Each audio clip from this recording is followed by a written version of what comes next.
wear jewelry. Why is it carrying this? Yeah, but everything has a reason, because being that it's serving the body, so it becomes subordinate to the body. So that's why it's not carrying, because it's serving the body. So it becomes subordinate to the body. That's why it's not considered carrying. Otherwise, what's the logic? It's not just, well, I'm going to tell you can't wear jewelry. Well, if you're not allowed to carry, why can you wear jewelry? Isn't jewelry carrying? Being that it's serving the body, so it becomes nullified, becomes subordinate to the body. That's the reason behind it. So, question: could someone wear a raincoat when it's not raining, or wear a winter coat during the summer? Is that considered carrying? It's a garment, but what kind of garment is that? It's 110 degrees outside, and you're putting on a coat because why are you wearing a coat? Let's say because you want to bring it to your friend across the street. So you're wearing a coat because it's a garment. It's not really doing anything. Is that considered carrying? Yeah. So you can say yes, because it's not doing anything. But the answer is actually it's not considered carrying, because being that it is intrinsically, it is a garment, it's not carrying. Because it is a garment.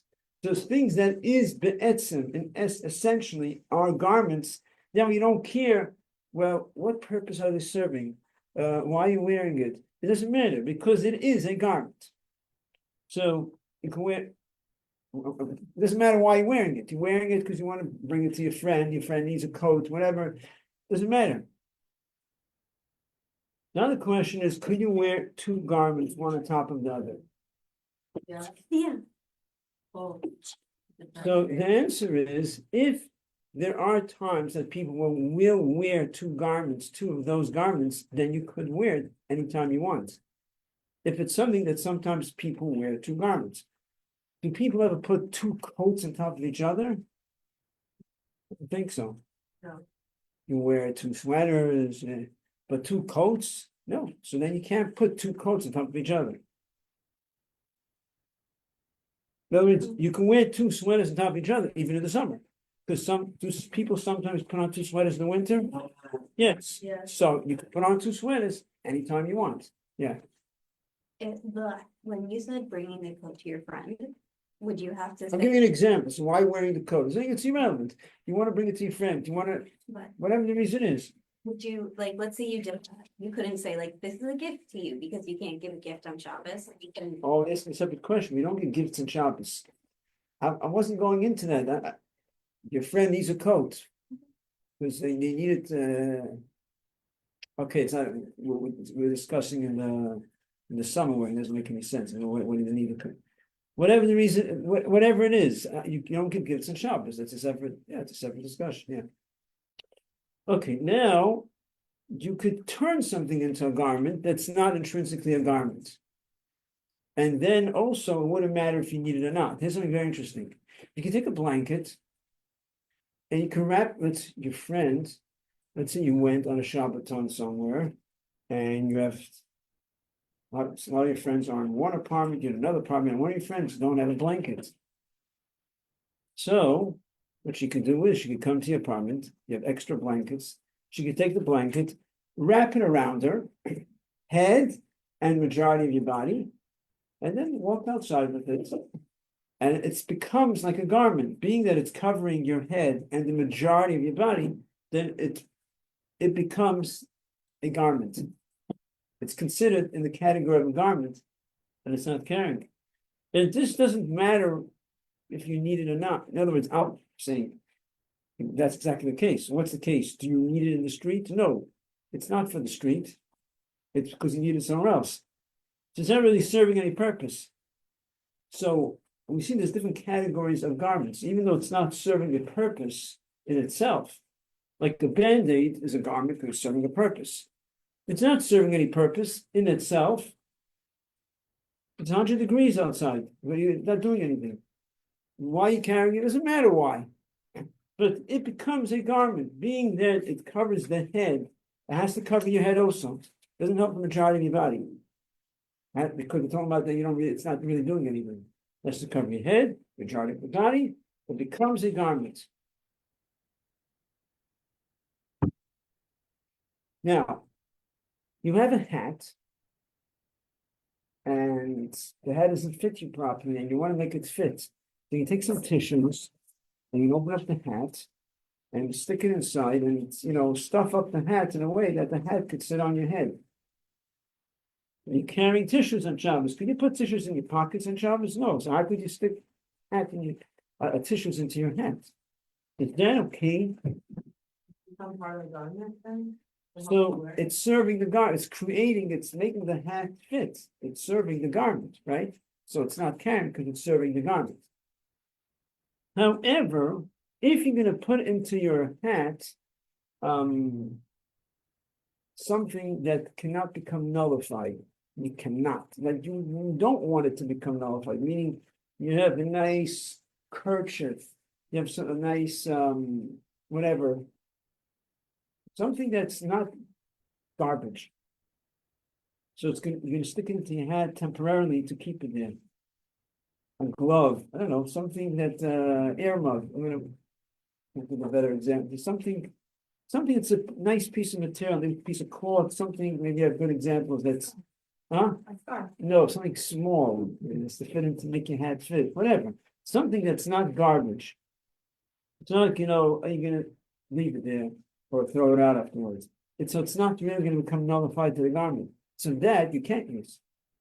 So you can't use something that has chashivas and has importance to stick into your hat, or to your shoe, let's say. Think of your shoe. You got yourself a new pair of shoes. Many times when you get a new pair of shoes, it's killing your toes and everything you can. And you want to stick tissues inside, whatever. So you have a nice cloth or a nice piece of material that's a glove or whatever. That you want to stick inside the shoe so it shouldn't kill your toes. No, you can't. Because it's not going to become nullified to the garment because it has a shivas, it has its own importance. Then it's not going to become nullified to the shoe. Got it? Yeah. Question. Yeah. I cannot keep in the shoe because it's big. You could put in your shoe because it's serving the garment. It becomes part of the shoe because it's to help you walk. But if you're going to put something that has chashiva, something that is, oh, this is a good example. I have my guard on here, yeah? I'm going to use my guards on. When I use for davening, to stick it in my shoe, and it's hurting me. It's a new pair of shoes. This has chashivas. I'm not throwing it into the garbage bin. I want to use it. I can't use it. It's serving the purpose, but it has to be something that's going to become nullified to the garment. Being that it has chashivas, it has its own importance, it's not becoming nullified to the garments, even though it's serving you. But in here, we want it to become nullified. Like shoe insoles wouldn't be that, right? Because you leave the insoles there all the time. It's made for it. Anything that's made for intrinsically, that's what it's for. It's for. This is not for that purpose. This example is interesting because this is actually a garment tied around me, but it doesn't belong in my shoe. So if I'm using it and it's serving a purpose, but it's not becoming nullified to the garment. The whole point of this, if it's serving the garment, is becoming nullified to the garment. It's not. Question. It's pouring rain outside, and here it's going to get soaked, and that's not what you want, right? So you want to take a rain bonnet, plastic, and put it over your head to protect your hair. According to what we discussed so far, how would you, if someone asking the question, it's okay, look into your notes, okay, how would you answer the question? What would you say? The garment. It's a garment. Why is it a garment? Because it's on your head, as if it's a hat. It's to protect your body. Yeah, correct. It's to protect your body. Okay, let's go to the next question. It's Hashem, you're married, you're wearing a shaitel. And it's going to ruin your shaitel. It's pouring outside, so you want to do it over your shaitel. Protect your shaitel. But that's not part of your body. And here it's part of your body, the shaitel is not.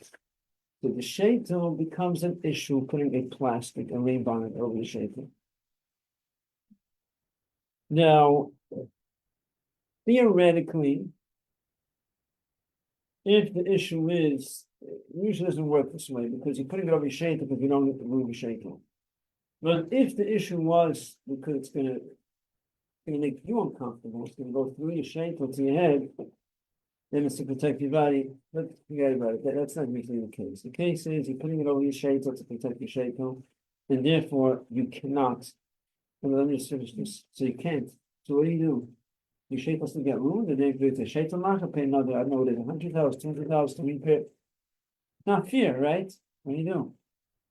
Well, you make sure you have a coat with a hood. You have a coat with a hood, so you put your hood over your shaitel. It's part of the garment. That's the way to do it. But using a rain bonnet for a married woman with a shaitel doesn't work. Yeah. Does it make a difference if it's lightly raining, which like, Because what? if it's lightly raining, it definitely won't soak through your shade to get to your head. But if it's like pouring in a way that you could catch cold, That's what I'm saying. If it's pouring rain and it's also gonna affect your body, I have to look into it more because the main reason is it gets very tricky. People are doing it for the shaitan. Yes, it's also, but what's the main primary reason of the shaitan? but if it's not, what if you're like, I don't want to get sick or cold? Right. The question in that thing. Let me look into it. It's a big question. Question. Okay, sometimes people have extra buttons on their garments. Extra button is you use a button, is extra button. Is this called carrying? Like carrying, what it's attached to the garment. You can attach anything you want to the garment and it's not carrying. No. There definitely looks Okay, why is muktzah? buttons. Well, I If sell it's stuff. attached to the garment, it's not muktzah, it's part of the garment. Yeah, but Question is, it's part of it all. button falls off this discussion about muktzah. On Shabbos, you couldn't take it off. You can't tear it off. Yeah, Right, right. That's a malacha, you can't tear it off. Right. So if would you just have to wear a different coat? Okay, so we're discussing it. Oh, you're asking what's it? Yeah. Okay, so we're discussing it. Okay, so you have extra buttons attached to your garment. So is this considered carrying? So the question is, what is the purpose? So the question is, how important are these buttons? If the button is very important to you, then if it's an expensive button and you really want it, so now it becomes a bigger issue. Because if you have something that's attached to your garment and has no importance, has no chashivas, has no importance, it will become nullified to your garment. So let's say, for example, you have a dry cleaner pad that's attached to your garment, it has no importance, so it becomes nullified to your garment. It's not considered carrying, even though it's not part of the garment. Why isn't it considered carrying? Because being that it has no importance, so now it becomes nullified to your garment. Right? Yeah. Is that clear so far? But couldn't you say that it is a part of the garment because the person who made the garment put it there? You talking about the button now? Yeah. Right, so I'm explaining first the dry cleaner tags, and from there we'll explain the button. Okay. So the dry cleaner tag has no importance. You don't care about it. So even though it's not part of the garment, so you would think it's carrying, it's not part of the garment, so you can't disattach anything you want from the garment. But because it doesn't have its own importance, it has no value to you, it becomes nullified to the garment. And it's not considered carrying. Now let's apply to a button. You have a button sewn into your garment. If you absolutely don't care about the button, like shirts, I have a lot of shirts with extra buttons. I never use those buttons. They don't mean anything to you. Then it becomes nullified to the garment. But if it's considered important to you, like you want that button in case something happens to you and you're interested in that button, now it becomes an issue. Now, the real issue is that if you have an interest in it and it's important to you, it has to be both. If you're interested in that button and it's considered chashuv and it's an important button, not just a simple button, that's when it's a real issue. Then for sure it's carrying, right? So we want to distinguish between a button that's an expensive button, a special button, that's for sure a problem, because it's important to you. It's an expensive special button, gold, whatever. Not nullified to your garment. It's a carrying. But then you have sometimes a button, it's not so important. Then you can get, but you have an interest in it. You might need it one day, have an interest. Then it's not different opinions. There's room for leniency, but it's still best to take off that button, because being that you have some interest in that button, you're following the different types, confusing the different types of buttons, right? Different situations of buttons. In other words, in general, to simplify it like this, extra buttons, the best thing is to take off the buttons before Shabbos. You have extra buttons, take it off. If you didn't take it off and comes Shabbos, oh, I have extra button. If it's a button like, am I even gonna, like, if this falls, or if I lose it, do I care? Let's say, I don't care about this button, like, like, you don't care about this button. Another few months, you won't be wearing the garment will get moved anyways, whatever. So if you don't care about the button, forget it. It's not, you can wear it. If you have an interest in the button, then it starts becoming an issue. How much of an issue is it? If you have an interest in it, and it's a special, it's not a regular button, it's chashuv, it's important to you, then it's a real issue. If you just have an interest and it's not so important, meaning like, yeah, you're interested in the button, you're interested, you might need it. And if you lose it, you don't have it, okay, so if you go buy it, another one, costs a few dollars, but you really have an interest in it, but it's not like a special button that you won't be able to get anywhere else, then it's still better to remove it. And you could say it's better not to wear it. But there is a leniency, meaning that it's not important, it's just you have an interest, but it's not important. So there is a leniency to wear it. You get this? So is this too confusing? Huh? Right. Huh? If Huh? you, No, I don't think it's confusing. I think it's very simple, actually.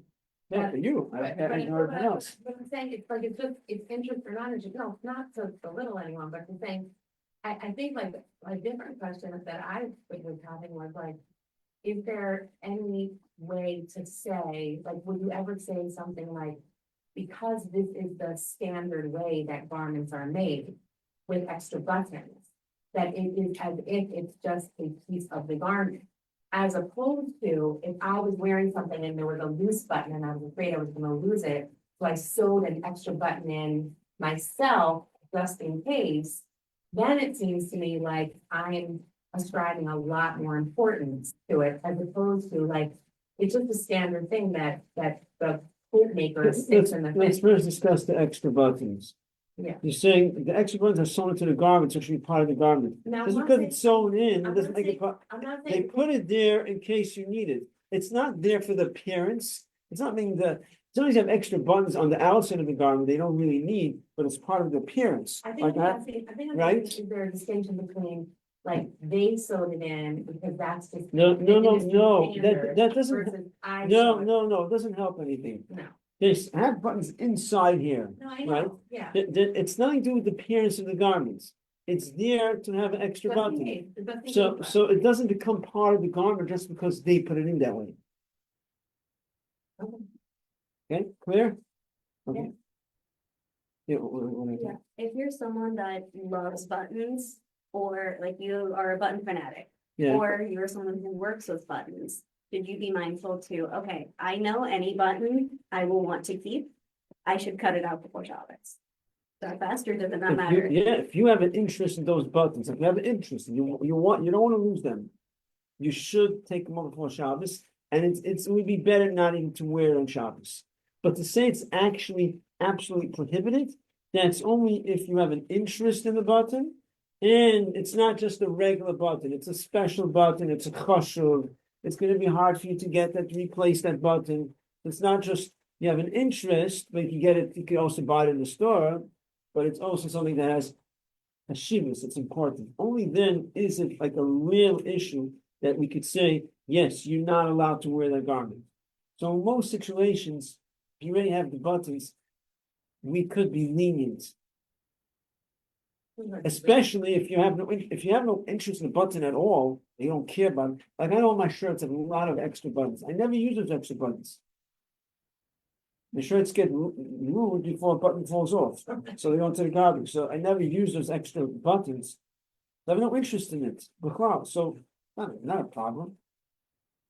It's something that has no importance. Because it has no importance, it becomes nullified to the garment.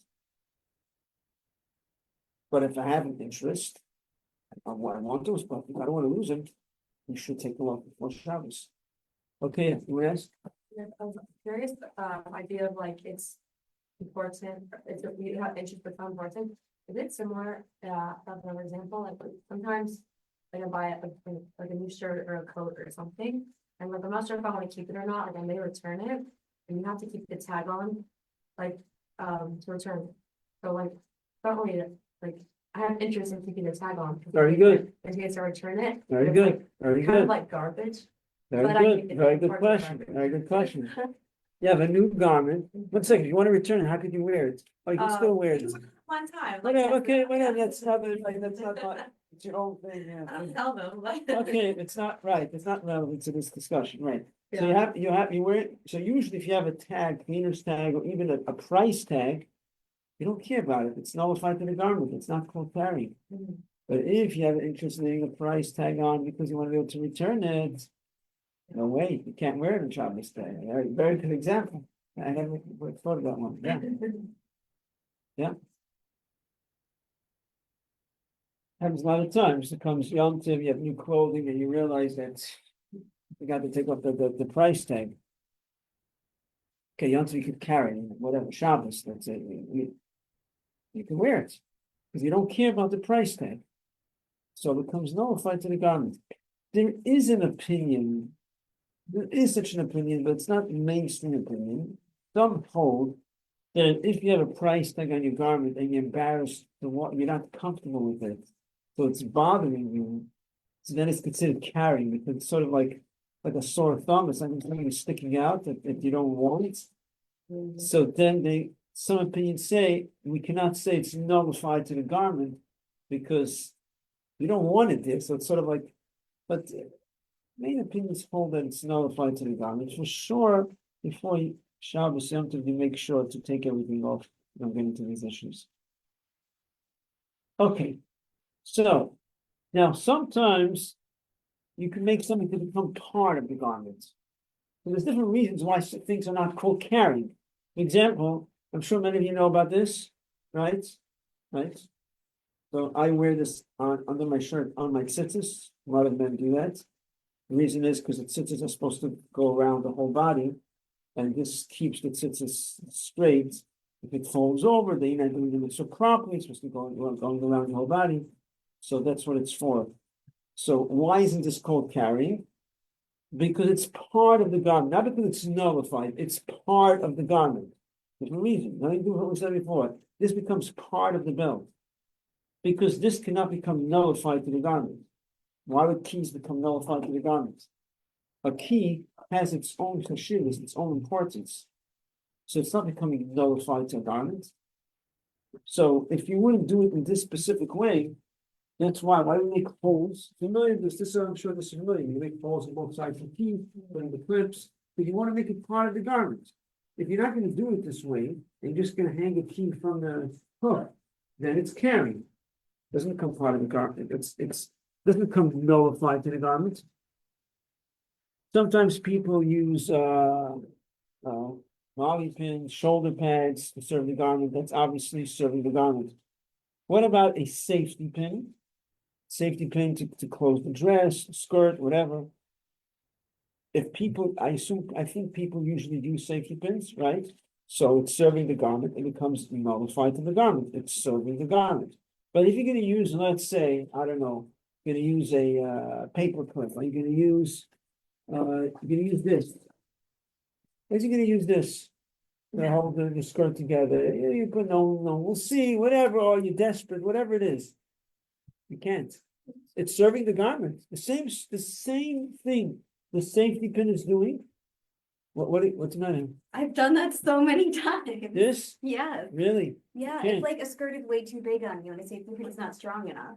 And you need to keep your skirt Do up. people use this? Is this the derech that people do? I do that Yeah, during I the mean, week. people use that. People also. use it? Okay, so now we're going into a gray area. Is this actually what people usually do? Do people usually use this to hold garments together? I do. Okay, okay, I know so, other people. who do. fine, so let's start from the beginning. Assuming that people don't do this, it's not the regular way, and someone decides to do it, even though it's serving the garment, but people don't usually do it this way, it doesn't become something subordinate to the garment.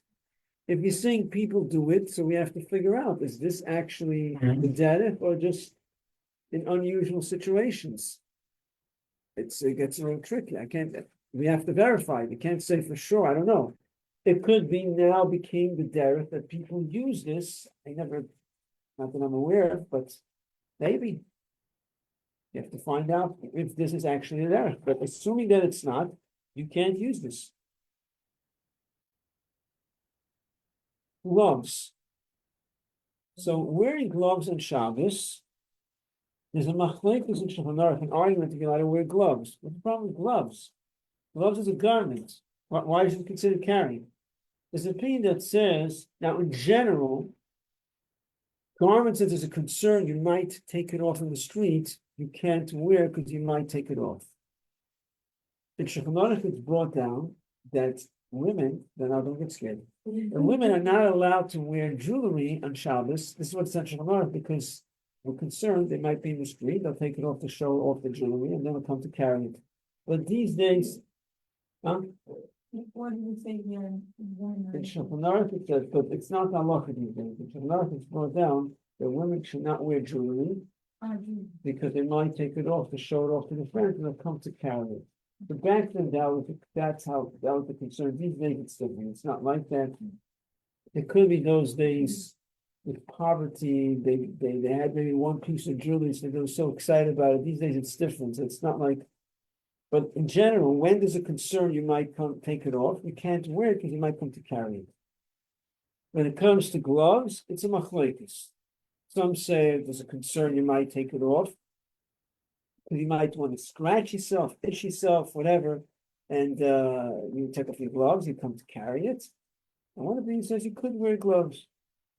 The Alter Rebbe says it's better not to wear gloves, but people are lenient, and those who are lenient are lenient. And that's when it comes to gloves, you could be lenient. If it's freezing cold, you could be lenient. Is it better not to wear gloves? Yes, it's better not to wear gloves on Shabbos. For men and women? No difference. People usually say with women it's different. It doesn't say anywhere. It just evolved this way. It could be women are more sensitive to cold, and halachically you're allowed to wear. Halachically you could wear gloves. It's not prohibited. Alter Rebbe says the custom is that people are lenient, but it is better to be strict. So, you want to be strict? It's up to you. Now, there is a way how to wear gloves according to all opinions. How is that? You put like the jacket down before them, for your high school.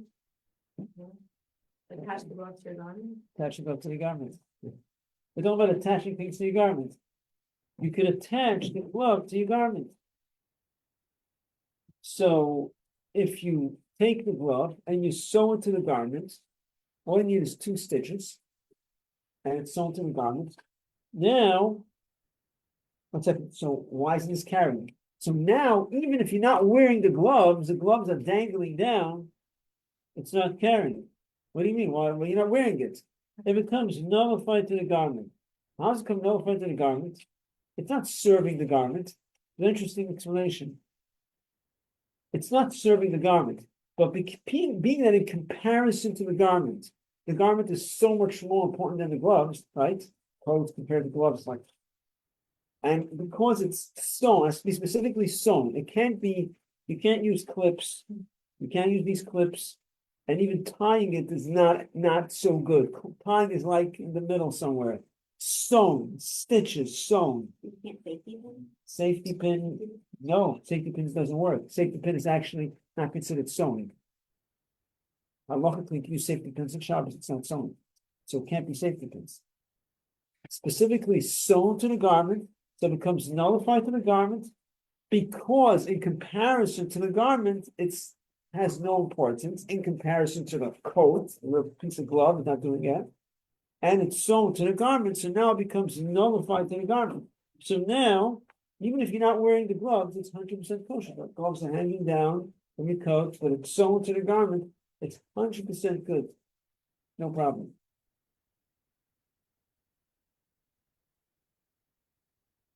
If it's tied to the garment, tied, it's not as good. But one can be lenient if they're wearing it at least. So if it's not hanging down, but actually wearing the garment, wearing the glove, but the glove is not sewn, but it's tied. It's one can be lenient in such a situation. It's not the best, but it's accepted because you're actually wearing it. Even if you end up taking it off, you're not going to end up actually carrying it the regular way. So there is a leniency for that too, but the better way is that the gloves should be sewn to the garment, and then you don't have to wear the gloves. The gloves can hang down, and that's it. And then you can wear. There's no shayla. It's 100%. Wearing a watch on Shabbos. So first for men wearing a watch, a regular simple watch like this, there is a leniency. Moshe Feinstein brings a leniency to wear a watch on Shabbos. He says it's called a garment. But not everyone agrees to this. A lot of opinions hold that it's considered carrying. In other words, it's like a gray area in a way. It's a garment. Moshe Feinstein, It's like you're a wearing it. bracelet. How's it different than a A bracelet? bracelet is jewelry. How's this not jewelry? Jewelry, a watch could be jewelry. An expensive watch could be a piece of jewelry. But a simple watch like this is not considered jewelry, right? Oh, Is that watch supposed to be jewelry? I bought it so I could wear it on Shabbos, but I guess not. Let me ask you a question. If the watch was not working, would you be wearing it? Would you be wearing it anyways on Shabbos? It's not working right now. Would you be wearing it on Shabbos if it wasn't working? No. Would you? So that's the criteria. If you would wear your watch, it's a piece of jewelry, let's say, and you would wear it even if it's not working because it's jewelry, then we know it's jewelry. But if it's not working, you won't wear it, then it's not jewelry, right? That's the criteria. So practically, we are strict. We don't wear watches on Shabbos. We wear machmer. But I'm saying there are those who wear watches on Shabbos, and there is a leniency according to Moshe Feinstein. He says it's called a garment, but we don't go by that. That's true. It's not accepted. By the way, another thing, even on Yom Tov, there's the story about the Fabrengen, and they're still wearing a watch with the Fabrengen on Yom Tov, and the Rebbe told them to take it off. So, my brother and like they go down to that, like some about families. Yeah. And he told me that like he always wears this like digital watch. It's not like it looks like an like envelope like it's just like kind of like an army watch, whatever you tell the time, and he wears it. On Shabbos. Yeah, and maybe more just more strict with everything. And usually So you have eight. There's no eight for you. There is eight. wearing. Yeah, so there's eight. No, because you live in there, is that allowed? What's the issue? I did all that. But did you? But I always ask even if there is there. so you know where Oh, in water is. terms of muktzah, you mean? Yeah, But watch is not That's right. really, okay, the question is, isn't a watch muktzah? The answer is the watch is not muktzah. In the worst case scenario, it would be what's called a keli shemalach isu, which would, it's a category, a very lenient category of muktzah that you're allowed to move if you need to use it. Right? yeah. Because So, the water- Let me ask you, there's a clock by your bed that's plugged into the wall. Can you move the clock to see the time? Yeah, Yeah, well, so it's a clock, how can you move it? because it's there in one place. No, but you're moving it on the night table. Are you allowed to move? You're allowed to move it because it's called a keli shemalach isu. Keli shemalach isu means anything that's a keli that's designated for a particular purpose, but being that it's a keli, you're allowed to move it if you're moving it to use it in a permitted way. So yeah, like also if they wake me up on time, so there's no sunlight and something all the time. Like, you know. You're saying that the person needs it, but I'm saying even more than that. Let me give you a classical example of muktzah to understand it. A hammer is muktzah, right? No, the hammer is muktzah. But a hammer is also a category of kiddush from which means that if I need a hammer because I have a coconut and I want to crack open my coconut, I can use the hammer to crack open the coconut because I'm allowed to crack open a coconut. So if it's for permitted, not all muktzahs, there's a certain category of what we can call it lenient muktzah, it's called that you're allowed to move it as long as you're not moving it to protect it. So if you're moving it for a permitted purpose to use it, you're allowed to. So in terms of muktzah, so that's why there's no problem. Wear on weekdays, people wear on weekdays. Right, so there's no halachic problem. Some would be strict because they might be concerned they might press a button, but halachically, there's no issue. It's 100% okay. Usually people wear the ones with Yeah. the pulse, like, it's not, Right. not good, you know, yeah. Right. Right. Um.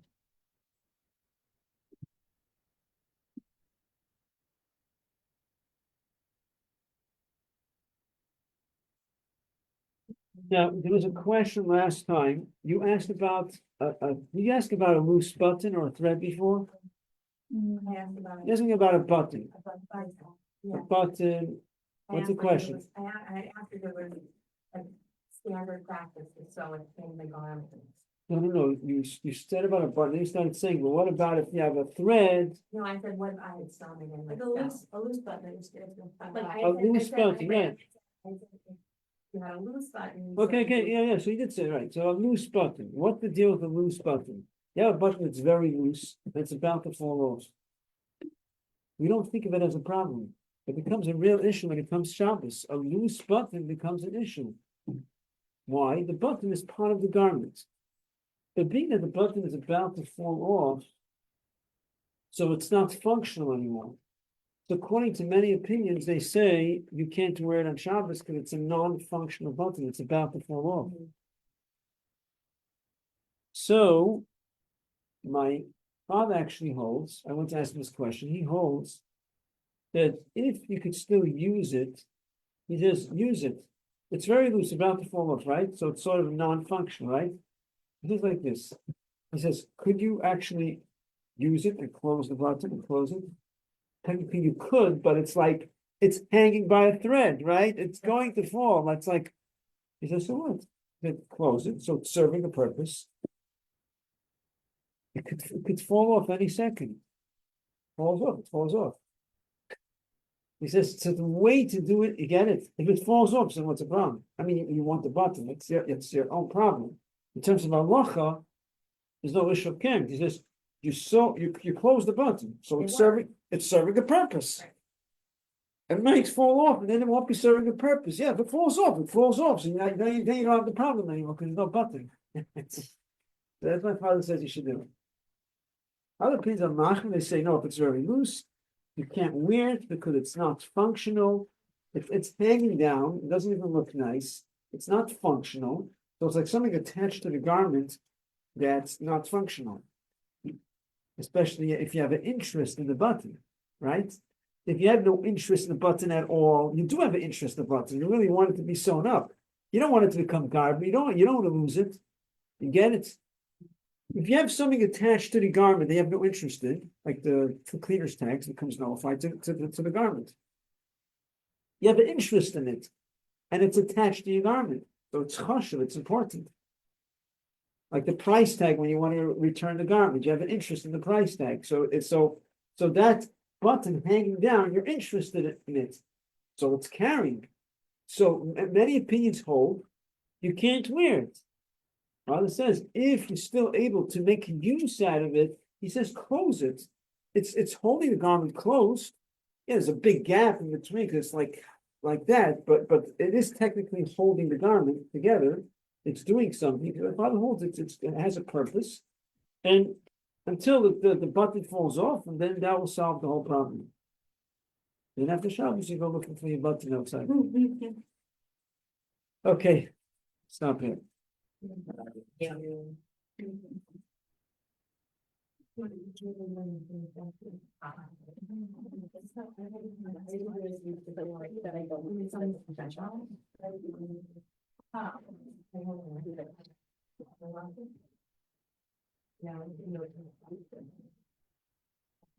you have to read, you have to read it. Well, we're just with class and we have to.